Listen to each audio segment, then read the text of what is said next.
Hello, everyone, and welcome to the Victims of Communism Memorial Foundation's presentation today on totalitarianism with Dr. Flagg Taylor.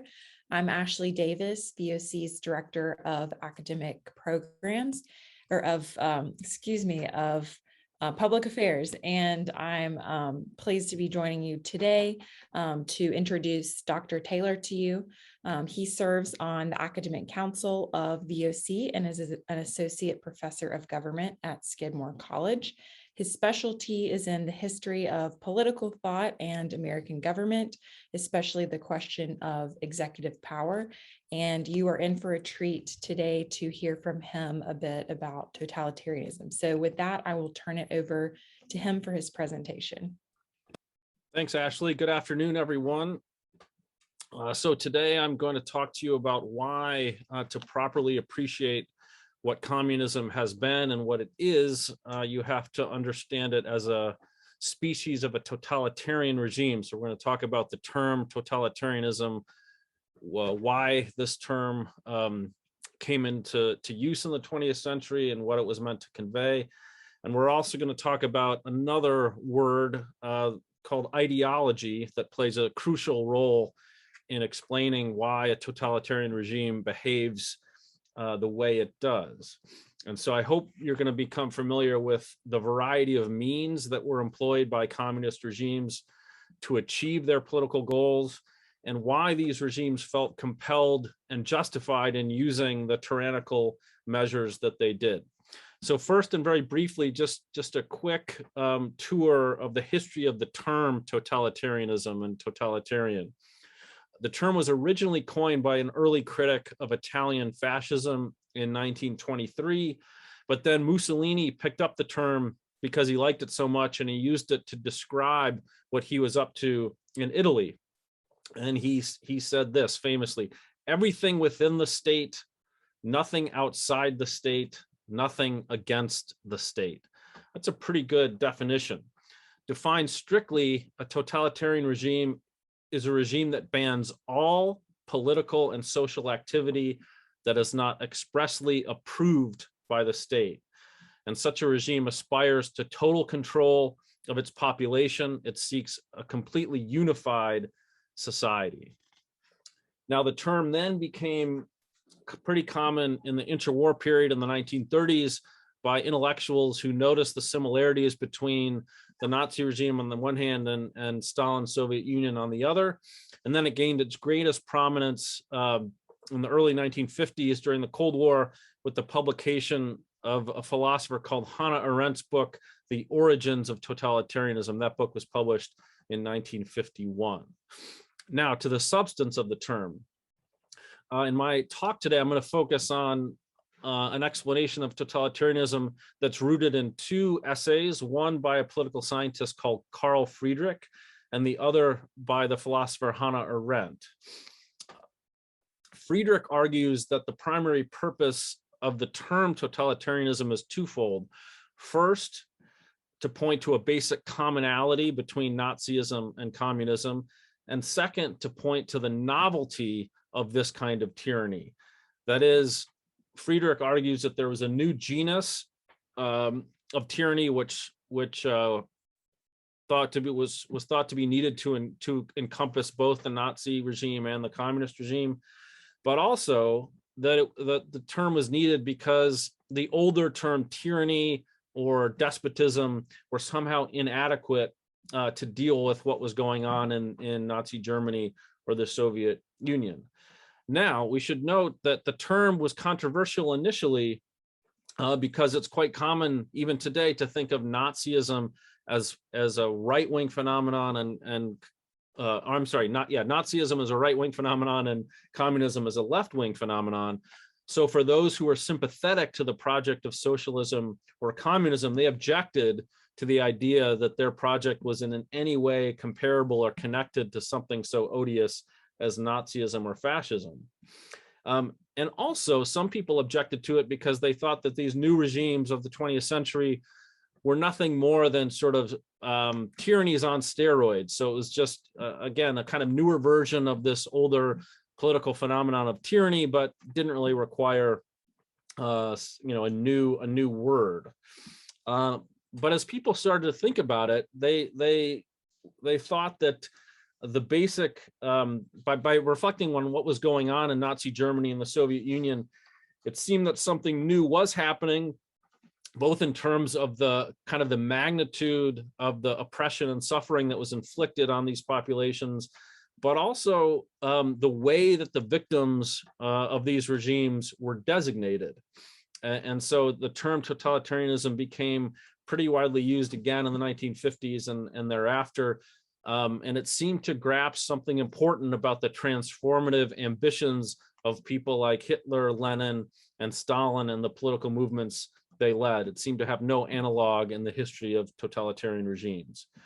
So again, this political scientist named Carl Friedrich was one of the first thinkers to attempt to make a kind of systematic definition of a totalitarian regime. And he identified 5 characteristics which a state must possess in order to be designated as totalitarianism. So if we could bring up slide number 2. He gives you these 5 characteristics. I'll just walk through them very quickly. First, the regime has to possess an official ideology, a body of doctrine covering all aspects of man's existence, to which everyone must adhere, at least passively. Second, you have to have a single mass party comprising a small but significant part of the population that's totally dedicated to the promotion and the implementation of the ideology. Third and fourth, you have to have this technologically conditioned near complete monopoly of control of both armed combat and all means of mass communication. And then fifth, you have to have a system of terroristic police control that's directed against open enemies of the regime, but also against suspected enemies and other members of the population. And so Friedrich suggests that if you look at history, all of these factors were lacking in the tyrannies of the past, and certainly all of these characteristics had never occurred in combination in one place. So, for example, if you look at the despotisms of the ancient Chinese Empire, or Rome during the emperors, or even the absolute monarchies of modern Europe, you didn't really see these characteristics as present, certainly not in combination. And so a totalitarian regime, again, is a regime that has to possess all 5 of those characteristics. Now, the philosopher Hannah Arendt departs from Friedrich's scheme in that she attempts to identify a true essence of totalitarianism. And so her implicit criticism of Carl Friedrich, who I should say she knew well and respected, is that Friedrich doesn't seem to provide a kind of ranking of which of the 5 characteristics are most important. In Arendt's view, the basic experience of totalitarian domination is terror. And it's crucial that we understand why she thought this to be the case. Why is it the case that communist regimes are responsible for something approaching 100 million deaths in the 20th century? Again, the vast majority of these deaths being citizens of these countries. So Arendt's basic argument is this: a feature of ordinary tyranny, again, this old kind of tyranny that's existed since ancient times, is lawlessness, right? Rule is exercised by one person, and that the way that they exercise that rule is often completely arbitrary or at minimum discretionary. So the rulers aren't guided by any law really other than their own interest and the interest of their small circle of friends and family. Now, by contrast, Arendt argues that totalitarian regimes claim to be unfailingly lawful. Indeed, she goes so far as to say that they claim to be the most lawful regimes in human history. Now, she doesn't mean that they're lawful in the sense that they abide by their own positive laws or their own constitutions. She means rather they claim to be unequivocally guided by the laws of nature or history. They claim to establish perfect justice on earth. As Arendt notes, such regimes claim to be, quote, transform the human species into an unfailing carrier of a law to which human beings would only passively and reluctantly be subjected. Thus, in the case of communism in particular, the Communist Party must and will rule in the name of the universal class, the proletariat, right? Some of you no doubt have read a little bit of Karl Marx. Marxist-Leninism claimed to have deduced the laws of history from a scientific study of history, right? This is precisely what Karl Marx said distinguished his approach to socialism and communism from all of the other people in the 19th century who claimed the mantle of socialism. He claimed that he had discerned, again, the scientific understanding of historical law. And so the Communist Party claims to be the party that is translating those immutable scientific laws of history into action, right? You often hear Communist Party members talk about being agents of history, right? They claim, again, to be putting into place these scientific laws of history. And this gave communists enormous confidence, right, in the justice of their cause, the ultimate justice of their cause. And it made them quite willing to inflict and endure extraordinary suffering and violence as long as it advanced the communist project. This had an intoxicating effect on party members, and it's precisely what attracted a lot of people to the communist movement in the 20th century. Now, again, it's this application, this understanding of applying the laws of history to human beings that results in terror. And so Hannah Arendt spells this out nicely in her essay. If we could bring up slide 3. Here's this incisive quotation. She writes, "Terror seeks to stabilize men in order to liberate the forces of nature or history. It is this movement which singles out the foes of mankind against whom terror is let loose. And no free action of either opposition or sympathy can be permitted to interfere with the elimination of the objective enemy of history or nature, of the class or the race. Guilt and innocence become senseless notions. Guilty is he who stands in the way of the natural or historical process, which has passed judgment over dying classes and decadent peoples." Right? Her point about identifying objective enemies is really crucial here, right? These so-called enemies are not guilty in the ordinary sense of that term, right? They're not convicted of something they have done, some action they have taken, but they are convicted of being, they're convicted for who they are, right? Either their membership of a particular race in the case of Nazism, or their membership of a particular class in the case of communism. Now, this was the justification for the Soviet terror famine in Ukraine in the 1930s, right? The Soviet regime starved and deported the so-called kulaks. These kulaks, kulak is a Russian term meaning something like wealthy peasant. These people were standing in the way of the collectivization campaign that Stalin started in the early 1930s, and thus history had decreed that this class had to be rooted out. If you want to see a dark but brilliant film about this episode in the Soviet Union's history, you should watch a film from a few years ago called Mr. Jones. Another example of this, of identifying an objective enemy, is the impression of anyone with a vaguely bourgeois background in the Central European countries in the early 1950s.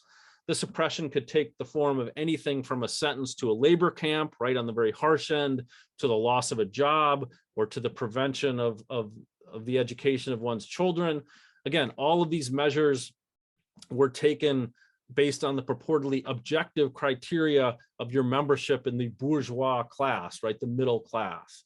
And the communist parties all over Central Europe took this quite seriously and sought to make sure in very concrete terms that nobody with a bourgeois background would be in a position to influence society in any way. It's a really astounding, an astounding feat of social engineering once you think about it. If we could bring up slides 4 and 5, or 4 first, I'm sorry, can give you an example of this kind of social engineering. This is an agenda. It's in the Czech language, but it's an agenda from a local meeting of a Communist Party chapter in the former Czechoslovakia in December of 1948. So it's about 9 months after the communists took power in a coup in that country. If you could flip to the next slide, you can see the English translation of this document. it points to the immediate need to hire new teachers, new policemen, new judges, etc. But it also makes clear that only those people with a very basic education, with a minimal education, would be permitted to take these jobs. In other words, anyone with a so-called bourgeois background would be excluded from these jobs.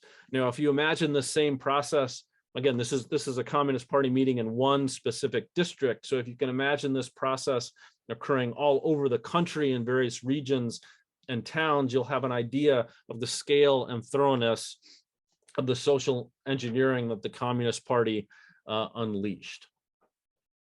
Now, so that's sort of my first blush at totalitarianism. Now, what guides the application of terror, as well as the behavior of subjects of totalitarian rule, is ideology. And in my view, this is the most absolutely crucial concept in understanding communism. The problem is the way that we have learned to use the term ideology today presents a significant obstacle to a proper understanding of communism. So we use this word kind of in two ways that we have to kind of get out of our heads. First, we often speak as if everyone has or subscribes to an ideology, right? I have one, Ashley has one. When we use this term casually in this way, we mean something like worldview. And so it often connotes a kind of grouping of cultural and political views. And so the assumption here seems to be that we all have a kind of lens through which we view the world, but that lens isn't really recognized in any explicit way unless we say, well, we have an ideology. Now, a slightly different use of the term ideology comes from more academic settings. Some of you might have political science or history textbooks, for instance, that have a chapter on ideology, and you often find a list of words in that chapter that end in ISM. And all of these isms then are supposed to be examples of ideology. So you have conservatism, socialism, capitalism, fascism, libertarianism, right on down a long list of isms. And all of these are given as examples of ideologies. And so here the claim is that ideologies are something more explicit and formal than in that first kind of casual sense of the term that I brought up. Here the claim is that there are certain principles at the heart of each ism that define it, and these principles are adopted and shared by those who embrace this or that ideology. Again, I want to suggest that this way of thinking will prevent you from understanding ideology, so you have to get all this out of your head. The problem with these uses is that they suggest ideology is either a mere kind of point of view or perspective, again, worldview, or it's a semi-formal collection of political principles and preferences that help a political grouping define itself. What I want to suggest to you today is that communism as an ideology is something much more complicated and interesting than this.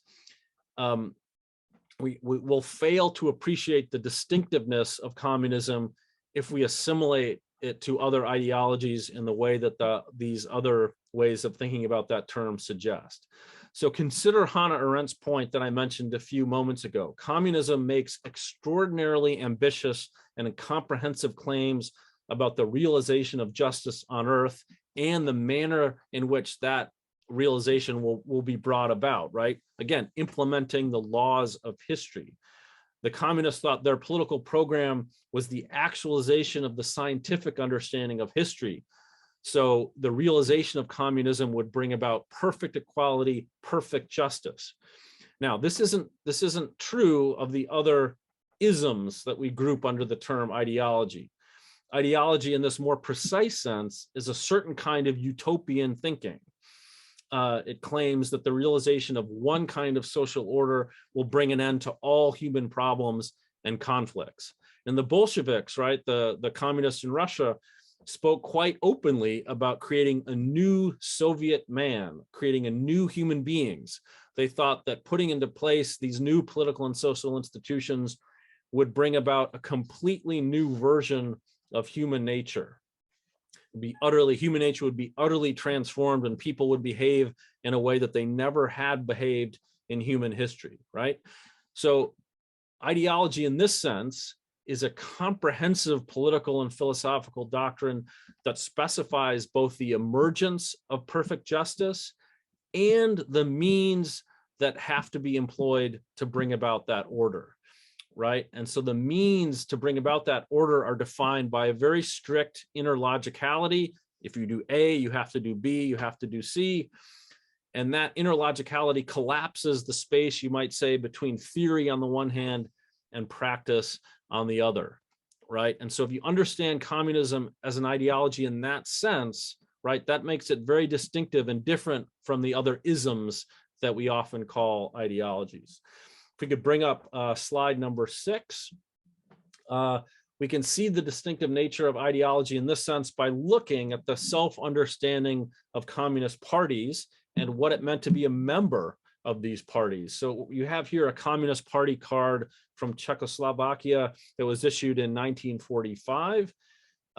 It includes a page that outlines what it refers to as the Communist Decalogue, so the Communist 10 Commandments. Can move to the next slide. You can see this. This is in the Czech language.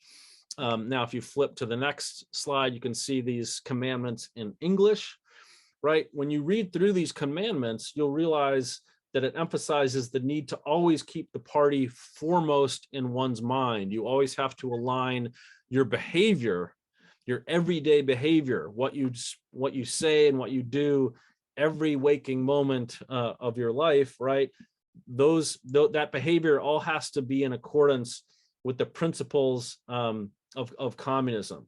And so your conduct has to reflect this new approach to human relations. You can see this especially if you note commandment number 9, right? Demonstrate by your conduct a new approach to relations among men, a new attitude towards work and national property, and to all values created by human work. Now, it's also important to understand that the nature and function of ideology changes once communist parties are in power. Both the comprehensiveness of the doctrine and the interlogicality of the doctrine can be very attractive to potential followers. However, if you pay attention to how difficult it was for people to extricate themselves from communist ideology after they enter the party, you can't help but notice there's something really interesting and profound going on, right? You all might have heard about this extraordinary phenomenon of show trials in communist countries. These show trials happened in the Soviet Union in the 1930s, but they also happened in the Warsaw Pact, the communist countries, in the early 1950s. And what happened in these show trials is that Communist Party members were put on trial for crimes against the party. And in most cases, the vast majority of these cases, these party members confessed to crimes that they did not commit, and they knew that they could not have committed, right? And so why did they do such a thing? This is what I want to think about for a few minutes.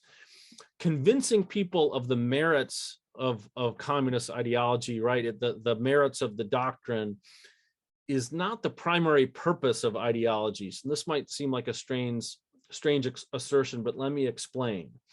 The way that Hannah Arendt puts this is to suggest that ideology is what prepares you to become either an executioner or a victim, or to put it a little bit more broadly, ideology is what prepares you to play whatever social role the party decides that it needs you to play, right? And so again, that's not about convincing people of the merits of communism. It's about telling people what role they need to play for the good of society. It justifies the role that the party says it plays in human history, right? And so thus, this ideology in this sense can never be abandoned, no matter how evident it might become that the promises of the communist doctrine are not being realized. It doesn't matter if the people in power, the people who are enacting and serving the ideology, actually believe in the tenets of it at all, right? They understand that the only basis they have for their exercise of power is the ideology.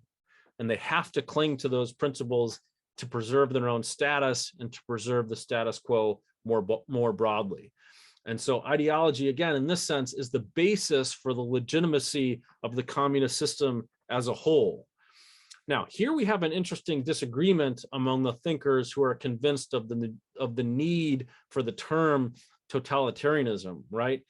Some of the early thinkers like Carl Friedrich, who we looked at earlier, right, argue that ideology is just one feature among many that totalitarian regimes share. So in this view, again, in Friedrich's telling, ideology is a, quote, body of doctrine covering all aspects of man's existence to which everyone must adhere, at least passively.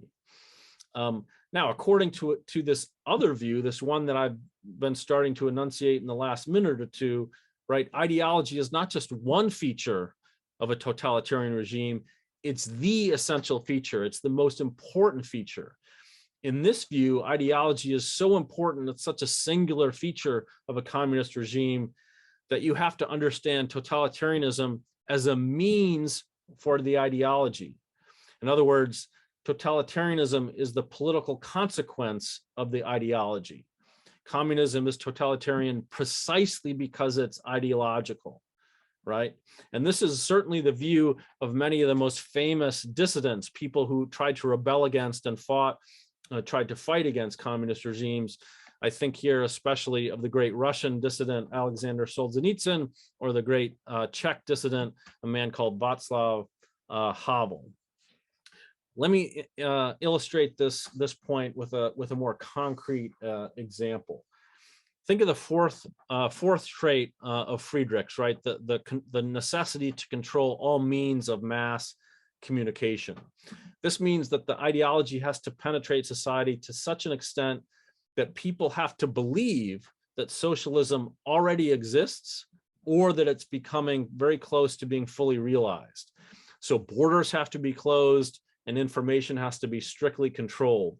Nothing can be enabled to contradict the information that the regime is putting out about its own economic status, nor about what it says of the economic conditions in the West. This is why communist parties immediately took control of the radio in the aftermath of World War II. Exit permits were exceedingly difficult to obtain. You couldn't travel, you couldn't leave communist countries.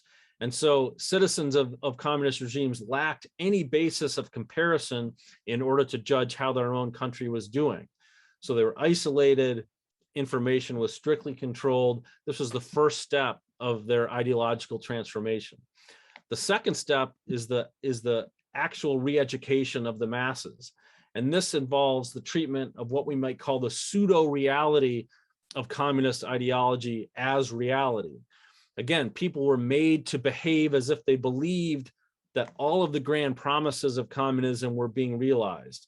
Some of you may have read George Orwell's novel 1984, right? Think about the character Winston Smith in that novel. What's he made to do at the end, near the end of the book? Spoiler alert, right? He's made to repeat that 2 + 2 equals what? It equals 5, doesn't equal 4. And so the ideology in this view, you don't have to be a sincere believer necessarily in these ideological fictions that you're being asked to behave in accordance with, but you have to behave as if you believe them. So if you can turn to slide number 9. This is another quote from Hannah Arendt, which tries to get at the kind of people the Communist Party needs and makes use of, right? She writes, the ideal subject of totalitarian rule is not the convinced Nazi or the convinced communist, but people for whom the distinction between fact and fiction, or the reality of experience, and the distinction between true and false, or the standards of thought, no longer exist. So again, militant believers are good and they're useful, but perhaps even more useful are the people who've abandoned the idea that there's any distinction between fact and fiction altogether. These are the people that are very useful to totalitarian regimes, to these communist regimes. Now, it's important to emphasize here that we're not just talking about a few propaganda videos or radio programs. The re-education campaign was extraordinarily wide-ranging. What we're talking about is the forced participation in the ideological lies of the regime, right? So I'll give you we could talk for hours about this, but there are so many examples, right? So you had to join as a young person, your age, you would have had to join the communist youth organizations, often called the Young Pioneers, right? Boy Scouts, Girl Scouts. There's a communist version of that. The May Day parade, the Labor Day parades, you would have had to attend that or even march in the May Day parade. If you lived in Czechoslovakia on national holidays, you had to display not only the Czechoslovak flag, but the Soviet flag. Another example, you would have had to visibly and openly affirm the guilt of people who are the purported enemies of socialism, who are publicly put on trial, right? And so if you were in your workplace, you would have had to go to your union meeting, and you would have had to raise your hand to confirm, right, the guilt of a purported enemy of socialism, someone you probably knew was probably not guilty of much of anything, but you have had to affirm their guilt, again, in front of your union, in front of the party. Again, I just want to conclude by emphasizing the difference between traditional tyranny on the one hand and totalitarian tyranny on the other, right? Traditional tyrannies, it's also true that the tyrant likes to isolate citizens from one another to prevent any sort of independent collective action from sprouting up, right? Tyrants are constantly on the lookout from independent sources of authority that might present a challenge to their power.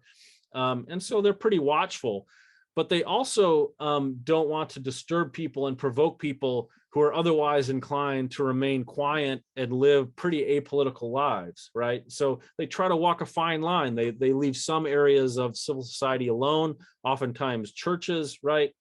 And they only intervene when they think it's necessary, when someone appears to be a kind of competitor or threat to their power, right? Totalitarian regimes, by contrast, seek the isolations of their citizens and stamp out potential alternative sources of authority. But the difference here, again, is that they want to include everyone in the perpetuation of the ideological lies of the regime. So you have you could think of the distinction this way. An ordinary tyranny is what one historian named Daniel Thoreau, calls the tyranny of corruption, right? The ideological tyranny, totalitarian tyranny, he calls the tyranny of ideological servitude, right?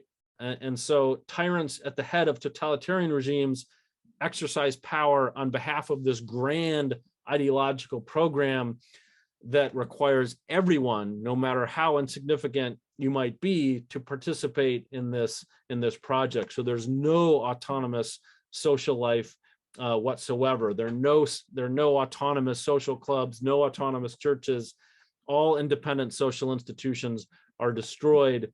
And so again, the goal is a perfectly unified, perfectly ordered population.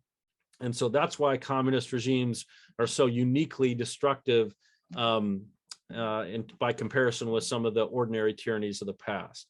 I'll stop there, and we can talk about any questions you might have. I think we have 10 or 15 minutes. So I'm open to whatever you all want to ask about or talk about. Thanks for listening. Wonderful. Well, thank you so much, Flagg, for such a wonderful presentation. And I know that we have some classrooms on with us today. So if you have any questions, please submit those for Dr. Taylor using the chat feature, and I will relay those to him. But to get us started, I'll go ahead and ask a question of you, Flagg. If you could talk a little bit about what do you feel is the greatest threat to totalitarianism, just looking back at dissident movements throughout history. If you could share a little bit about, what you feel is the greatest threat. Well, it's precisely attacking the regime precisely where it wants to prevent independent social life from happening. So the greatest dissidents, like Alexander Solzhenitsyn, are those dissidents who said, "Live not by lies," right? Never say something you don't believe in. Never Well, to go back to the example that I gave a minute ago, if you don't believe someone is guilty of a crime that the regime is saying is an enemy of socialism, don't raise your hand in that union meeting to affirm the guilt of such people. Now, the problem is, of course, that it's very difficult to do that because you yourself would immediately be punished, if you demonstrated any kind of nonconformity, any kind of heterodoxy. But dissidents, again, the greatest ones are the ones who are willing, to go on record and be willing to count themselves, apart from the ideological goals of the regime. And they're the ones who cultivated an autonomous social life in the form of reading groups, in the form of underground churches, right? Trying to kind of reactivate the trust and social bonds that you see in a normal, healthy political and social society, reactivate those bonds and bring people together, where they can think thoughts that are genuinely their own and devote themselves to principles, to devote themselves in matters of faith, right, in all sorts of ways that are, again, separate from the ideology.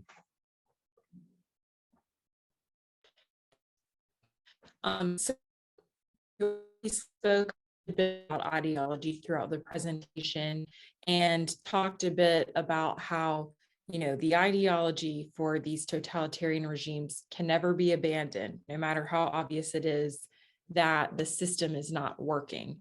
So in thinking about that, how do you feel totalitarian regimes communicate fear while also sending the message that they are the best government in their opinion? How do they kind of balance that, do you feel? Yeah, well, I guess there might be a distinction to be drawn between how a totalitarian regime, behaves at the very beginning of its history versus how it behaves, once it's been in existence for a number of years. At the beginning, I think there are genuine believers that they're people who believe that the enacting of the communist social order, the putting into place the nationalization of industry, on down the list, the control of the political system by a single party, they genuinely believe that will bring about a new reign of equality and justice. And so there is a kind of militant enthusiasm that is generated by talking about the ideals that, in some sense, lots of people in normal political regimes want, right? I mean, lots of people, and not just on the left, but in all varieties of political thinkers and activists, to some extent, admire equality and the possibility of equality. So I think initially the communists use language that would have been familiar to and appealing to, lots of different people of different political stripes. So they're partially piggybacking on ideals of social justice that lots of people would have shared, not just them. Now, once the regime is in existence for a while, it becomes pretty clear that those ideals are not being realized and approximated. And then it's really punishment and the threat of punishment and the threat of social exile, that keeps people in line. And, and over time, you need less and less dramatic means, right? So at the beginning of the Czechoslovak regime, in the late 40s, early 50s, you could be threatened with, 10-year sentence in a labor camp where you'd have to serve 12 hours in a uranium mine, right? I mean, that's enough to keep anyone in line. 20 years later, it turns out that, for me, my kids are in one of them's in middle school. If the regime thought I was doing something heterodox and they said, look, if you want your daughter Maggie to go to a good university, you better stop what you're doing. That might be enough to keep you in line. And so at a certain level later on in the history of these communist countries, there aren't really very many true believers, but everyone knows in order to maintain the regime, to perpetuate its power, you have to behave as if, right, these communist ideals are being realized. So it's a kind of a vast stage play that everyone participates in precisely because everyone has something to lose. And so it just kind of goes along on autopilot for a while, even though, again, there's very little genuine belief in these countries near the end of the communist period, near the up to 1989. Thank you. So another question for you: do you feel that communist regimes and the tyrants of today are more dangerous, less dangerous, or equally dangerous to that of the 20th century? In some sense, equally dangerous, right? You still see a totalitarian regime in China. I think that the Chinese learned a lot from the way that the Soviet Union collapsed. They saw that Gorbachev thought communism was reformable and made some mistakes in terms of perestroika and opening up the country. And you sort of see that in how the communists behaved in June of 1989 with the crackdown in Tiananmen Square. So they learned that lesson in real time. And they've also learned the lesson in terms of allowing a kind of pseudo private property to exist, right? State sanctioned, partially owned private property. Lots of people in China have enriched themselves and done very well under the regime, and therefore they have an interest in perpetuating the rule of this single communist party in China. And so they've also allowed lots of foreign direct investment into their country. So the regime is very rich, and there's a lot of people who therefore have an interest in stabilizing the regime. And then the last thing I guess I would point to in the case of the communist example is just the rise of social media and the internet. Back in 1980, if you had told the dissident that they might have access to this thing called the internet and the ability to share information, he would have salivated and thought, oh, this is great. We can use the sharing of information as a means to undermine the regime and perpetuate or to introduce people to alternative sources of information. It's a way to get the truth out there to people. 20 years ago, I would have thought, oh, that seems to be right. But now we know the communist regime is very adept in its use of social media in terms of using social media to monitor people. So you have something like the social credit system in China, where people are given points, right, for being informants. And so social media has just become another means of coercion, and the internet in general has become a means of monitoring. And so on balance, if now if you ask me if the internet and internet technology and social media technology, is that something that redounds to the benefit of the totalitarians or to the benefit of the dissidents, I think I would say it redounds to the benefit of the totalitarians. And so I think the electronic media, internet, all of that stuff has been a great boon in terms of controlling the ability of these regimes to control and pacify its population. Thanks, Flagg. And just a final question for you. I know you mentioned a few readings that you suggested during your presentation, but are there any other readings that you would suggest for students to refer to if they want to learn a bit more about the subject? Sure. Yeah. So the two readings that I drew upon for my presentation today are both from my book called The Great Lie: Classic Readings in Totalitarianism and Ideology. Again, the first reading was by Carl Friedrich, and the second reading was by Hannah Arendt. I think I mentioned the title of that piece is Ideology and Terror, a Novel Form of Government. That anthology that I edited has a ton of really interesting essays by a wide variety of people, many of whom were dissidents, as I mentioned their names a few minutes ago. But I guess maybe one of the more famous essays of dissent is an essay called The Power of the Powerless by, again, a Czech dissident called Václav Havel. It's one of the more famous political essays of the 20th century. And so my anthology, The Great Lie, has a kind of a shortened version of that essay. And I think, students will get a kick out of that essay because Havel is such a great writer, but that essay really makes clear what the nature and function of ideology is in a totalitarian regime. So I guess if you ask me what's one essay, to read, I think I would point to The Power of the Powerless by Václav Havel. Thank you, Flagg, and thank you so much for joining us today for a wonderful presentation. Always a pleasure to hear from you.